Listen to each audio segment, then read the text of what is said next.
The one word not to use with staff when you are giving them feedback. Hey, my dear, I am Leadership Development Coach Kathy Archer, and I am super glad to have you on today's Facebook Live session, where we are going to learn a little bit about giving staff feedback. And the one word, actually it's two. I realized that as I was making my notes today, it's not one word, it's two. The one word you shouldn't be using with staff. As I do my work, what I've realized is there are many women leaders who at some point in time realize that they're in over their head and struggling and wondering if they have what it takes to lead. I give you the inner and outer tools to restore your lost confidence so you can move from surviving to thriving in both your leadership and your life.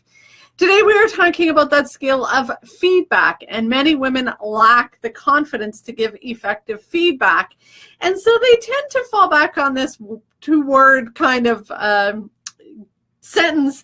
And I'm going to tell you why it's not so great to use that, and then some alternatives for you. While we're getting settled and started, I'm going to pop over and share this into my Confident Women Leaders group.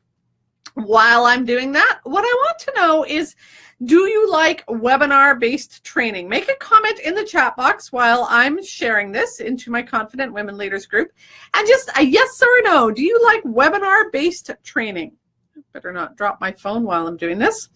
Yesterday, I did a webinar for Charity Village, and there are a ton of new people in the Confident Women Leaders group now as a result of that. So I just want to give a big hello to all of those ladies that have joined us in the last sort of 24 hours and have decided to venture into the Confident Women Leaders group. For those of you who don't know what that is, it is a private Facebook group that I run for women who are in leadership positions or aspire to be in leadership positions and want to grow and develop in a safe, supportive, nurturing environment where they can lean on some other women, ask some questions, get some feedback, find some resources, and help grow their leadership along the way. So I've put the link in the notes wherever they are. I always forget which direction they are as I'm talking, but there's a link for that. There's tons of other links. As always, I share some guide sheets for you as I go through the resources today. I'll tell you about them as I go along.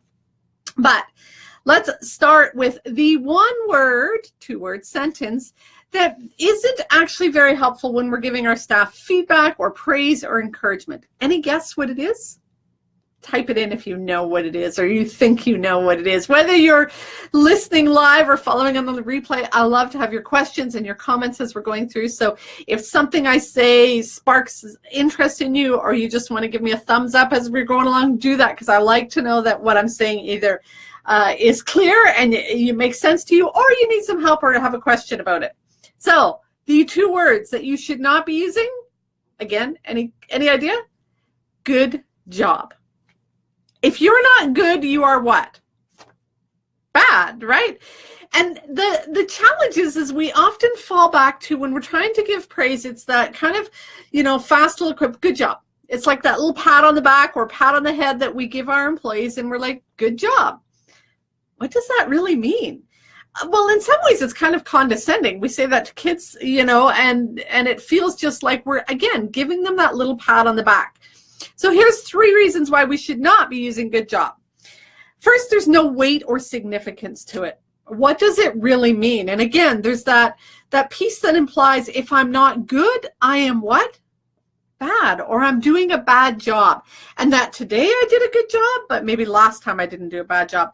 But it doesn't tell me anything about what that really means. So there's no significance or weight to it. The other thing is, when someone tells me good job, or when you hear it, or when I've heard it in the past, it often feels like it was kind of I can't say the word.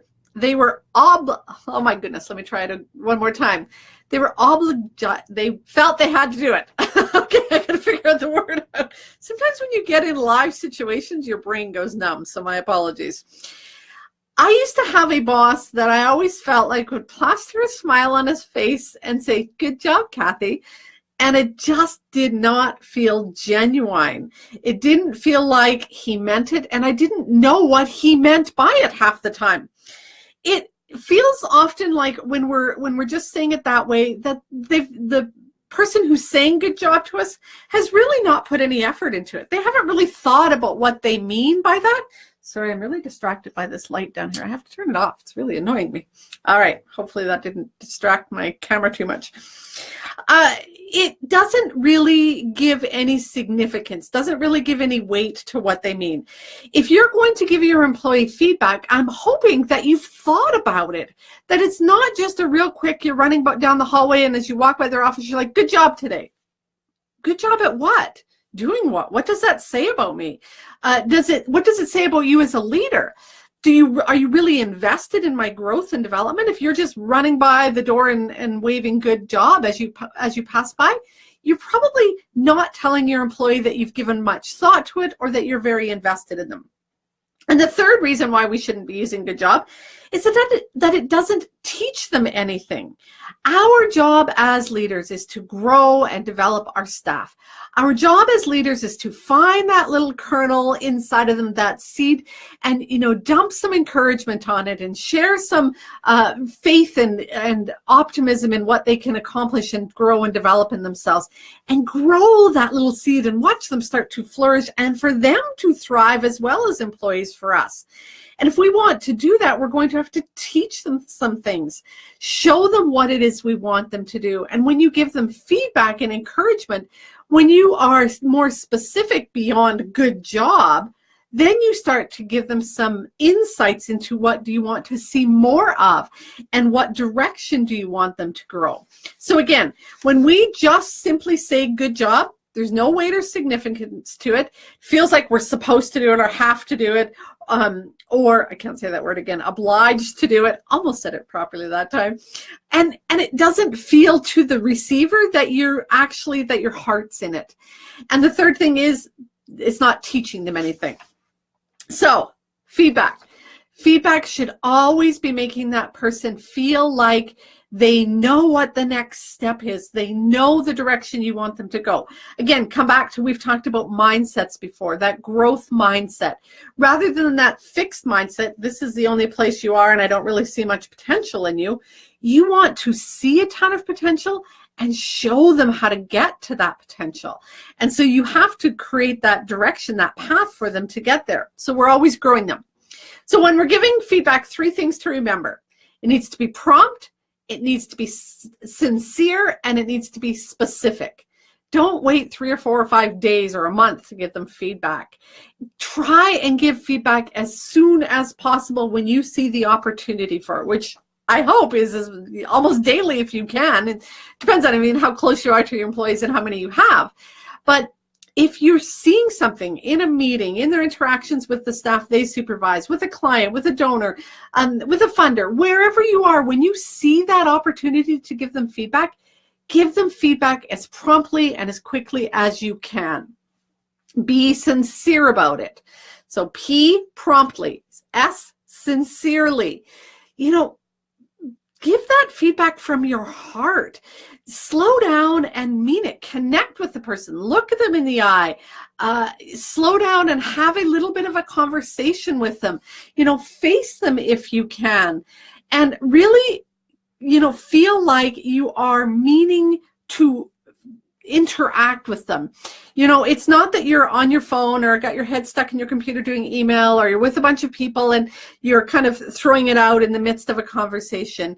No, really slow down. Even if it's at lunchtime and you have 6 people at the table, turn and look at them and say, hey, when you did that at the meeting today, it really had this impact on me and the people around the table. That's that sincere. And then the third S, specific feedback, right? So prompt, P, S, sincere, and S, specific, PSS. Remember those 3 letters. And when you're being specific, get really clear on who they were in that situation, the impact they had, the skills they were using. Be really clear. So let's get into that a little bit more. Some ways to get really specific in your feedback. You think about what I saw, what I heard, and what I felt. So what I saw, what I heard, and what I felt.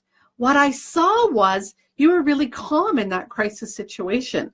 What I saw was a level of confidence when you made your point. What I saw was that report got done on time despite all of those other things going on in your day. When you talk about what you've seen, what you observed, what you noticed, those are the things that really help that person get clear on the specifics. So again, what I saw was, what I heard was your voice sound really sincere when you were talking with that new client. What I heard was you being really clear with your expectations. What I heard was you setting a boundary where I haven't normally seen you set a boundary before. So you notice those things that you're really getting specific about with them, and you're talking about what I heard was, and then what I felt. And this is often the impact it had on you. What I felt was really comfortable letting you take the reins in that meeting. What I felt was really confident that you could handle cover off this weekend and I didn't have to worry about it. Do you see how those are, when you're much more specific like that, it has a way different impact than good job. Good job doesn't tell the person anything, doesn't feel like you're invested in the feedback, and doesn't feel like you've thought it out and that it's helping them get the direction they want to go. And so that's what you want to look at. Make sure that you are, giving it as promptly as you can, being sincere and being specific. What I saw was, what I heard was, what I felt was. Here's some other ways to do it, because I know you guys like examples and stuff. I was impressed with how calm you were during that situation. I was impressed with your critical thinking skills on that project, right? I mean, that's one of the things that we really want our employees to have, is the ability to think for themselves. It drives us crazy when we get phone call after phone call or email or text or, how do you do this? What do you want me to do? What should I do? Figure it out. We want them to step up to the plate and take initiative. We want them to make some decisions, recognizing full well that they are going to fall, have a blunder here or there, make a mistake. And remember, our goal is to grow them and encourage them. So our feedback has to say, hey, when I seen you make that mistake, what I also seen was you picked up the pieces really fast. When I noticed that you didn't quite do it the way that you wanted to, or maybe the way that wasn't kind of the way that we expected in our organization, you came back and asked for feedback and got some help to correct the mistakes you made. Again, do you feel that shift? Rather than you should have done this, you failed to do this, and bad job. It's here's some direction for you. These are the pieces that I seen you do well. These are the pieces that, I noticed you took some initiative in, and here's where I want you to keep doing more of that, grow more in that place. Okay.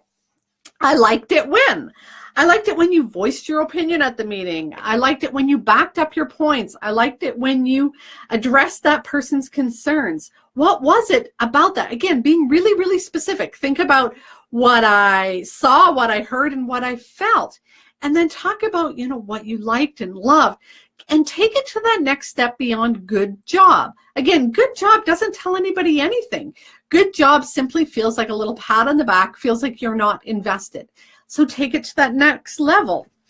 The impact your actions had was, and again, talk about what the impact was both for you, the employees, like the rest of the team, maybe your clients or the people you serve or the community you serve.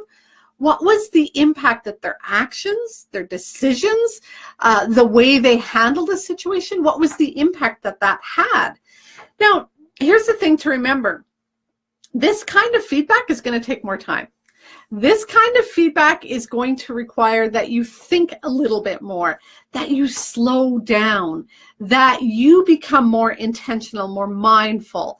And yes, that's going to take time. It's going to require you also to feel a level of vulnerability. It's in some ways easier to just say good job. To actually give a compliment, to actually give some detailed feedback, feels a little bit weird and awkward. And this is where we're coming into today's guide sheets and stuff. Like I said, I've got a whole bunch of links here. One of the reasons we struggle to give this kind of feedback, one of the reasons why we sort of fall back on good job and don't give this specific and detailed and genuine feedback, is because we lack the confidence to do it. We're unsure of ourselves. We are hesitant. We're doubtful. It feels vulnerable to say these things. And so what I want you to do is think about how can you increase your level of confidence so that you can give this more heartfelt, detailed, specific feedback. So what I've given you today is a bunch of free resources around helping you develop your confidence. Of course, the first one is Mastering Confidence. So what I've done today is there's a link here where you can get the first section of the book, the audio version, and you can just go online. So there's a link in the notes here where you can go online and listen to the first section of this book for free. Now, if you listen to that and you want the whole book, there's another link on that page where you can pop on over to Audible, sign up for an Audible account, and get the whole book for free. You get your first book on Audible free. Audible is an Amazon company that does the Audible version of books, and it's a membership kind of thing. So for $14.99 a month, you get one book a month on in the audio version. So you can get Mastering Confidence for free. You can end, if that's the only book you want, you can cancel your subscription there and never have to pay a dime. So it's on that link. So you can get that for free. Also in the notes is one of the guide sheets that I've done in the past that has a whole PDF chapter on vision, creating your powerful vision. So it's guide sheet 27. It is in the notes too today. So if that's something you're interested in, you can go and grab that. When you do, there is also a whole free course in Mastering Confidence for you to take that walks you through, mastering the elements of increasing that level of confidence. And again, we're talking about if you're going to have a different relationship with your employees, if you're going to guide them and grow them and develop them, you as a leader have to have a level of confidence to say some of those things, whether it's feedback about where they need to grow and develop or feedback that is more about what they've done well. It's often hard to give when you lack confidence. So I want to make sure that you have some tools available to you so that you can develop that confidence. On February 26th, we are starting the Mastering Confidence Intensive. So if you want to read this book in a sort of heightened book club, then you'll want to check out silverrivercoaching.com/MC intensive. And again, the link is here. There's tons of links today in the notes. But that's going to take you to the Mastering Confidence Intensive. And we are going to, it's kind of like a book club on steroids. We're going to go through this. If you want, you can get coaching attached to it. But that's where you're going to grow that level of confidence. So again, we've been talking today about the 2 words you should not say when you are giving feedback to your staff. I said in the title the 1 word. It's actually 2 words, and that is good job. And we don't want to say good job because it doesn't feel sincere. There's no weight to it at all. It feels like you've just kind of thrown it out as a sort of pat on the back or pat on the top of the head because you think you should. And the employee is not learning anything from it. Instead, the kind of feedback we want to give is PSS. We want to give prompt feedback as soon as you can. We want it to be sincere and genuine. Make sure it's coming from your heart, and that requires you to take some time and really think about it. And make sure that it is specific. You want to give feedback that is clear on what it was, beyond good job. What did you see? And come back to what did I see, what did I hear, and what did I feel? I seen that you took the time to prioritize your day differently so that you had time to do that thing that you really wanted to get done today. That prioritization made a big difference for you, and it made a big difference for the rest of the team. I mean, that took some thought as a leader to think of that, right? But what's the impact on that employee? Way different, isn't it? It's way different to kind of hear that impact when you're sitting in that receiver's seat. It's like, oh, this supervisor really cares about me. They really sort of notice what it is that I'm doing and the impact I'm having. And they're invested enough to take the time to think about that and then to give it to me. Way different relationship you've just developed with your employee. We were talking yesterday on the Charity Village webinar about mentoring. And mentoring is when you sort of share or impart your wisdom to somebody who's maybe not quite as far down the career path as you. But the key thing to mentoring is you have to have a relationship with that employee. If you haven't created that relationship and nurtured that relationship, they're not going to respect your feedback. They're not going to respect the insights that you share with them. And so do the work to develop the feedback. If you are on today's live and you have questions, please pop them into the question box below. If this is, helpful information, give me a thumbs up. Let me know that this is making sense. And make sure that you pop on over to the links, grab all of the links for the free audio version, the guide sheets that I've attached, so that you can start to grow this level of confidence, so that you can start to have that different impact on your employees and start to create that relationship with them where they are really leaning in and listening, where they're eager to get your feedback, where they're bringing challenges to you.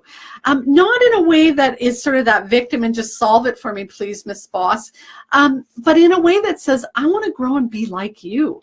I want to develop skills to take that next step in, whether it's a different position in the organization. Maybe they want to go back to school. But when you see something in them, that takes it to the next step. And that's what we're talking about today. So again, if you have questions, pop them in, ask me the questions. Whether you're watching live now or you're on the replay, make sure you pop in and ask questions if you have them. Pop on over and get the links so that you can get the first section of Mastering Confidence completely free just by listening to it on my website. If you want the whole version, there's a link there for you to get an Audible account. The first book is free. You can end your subscription at any time. You can listen to the complete Mastering Confidence book, because I know you're a busy lady. I know you don't have time necessarily to always read. That might be one option for you. I've also included the Amazon link there if you want to grab it there, if you want the full book. But that will start you on that process of developing some confidence. One other thing before I forget, remember on Tuesday coming up, the 13th, in the training room, we are doing meaningful supervision sessions. So if you want to create a template to draft your meaningful supervision sessions with your staff, join me in the training room on February 13th for a 1-hour down and dirty webinar for those, busy women leaders who want to grow their confidence. These are bite-sized training webinars where you are doing work. It's not just me talking. You're going to have a worksheet. You're actually going to start developing some of the things that you need to do to grow your leadership. Again, the link is in the notes, but it's silverrivercoaching.com/the-training-room. Every month there are 2 webinars where you can grow and develop your leadership skills. So one more time, don't use the words good job. That doesn't help the employee, doesn't feel sincere and genuine, and it doesn't teach them anything. Make sure when you give feedback, you are being prompt about it, you are being sincere, and you are being specific, PSS. And some ways to help you with that: this is what I see, this is what I hear, this is what I feel. And that's going to help you give the feedback that's meaningful to the employee, that helps them grow and develop, creates that relationship that you want so that you can have a better relationship with your employees. That's going to make you much more confident. If you need some help with the confidence, check out all of the links I added around Mastering Confidence. Join me in the training room on the 13th. Join me at the end of the month for the Mastering Confidence Intensive. My challenge to you today is to pop on over and at least grab one of the links in the notes today and start your journey of growing that confidence, because that, my dear, is going to move you from surviving to thriving in both your leadership and life. Make the rest of your day awesome. Thanks, my dear. Talk to you later.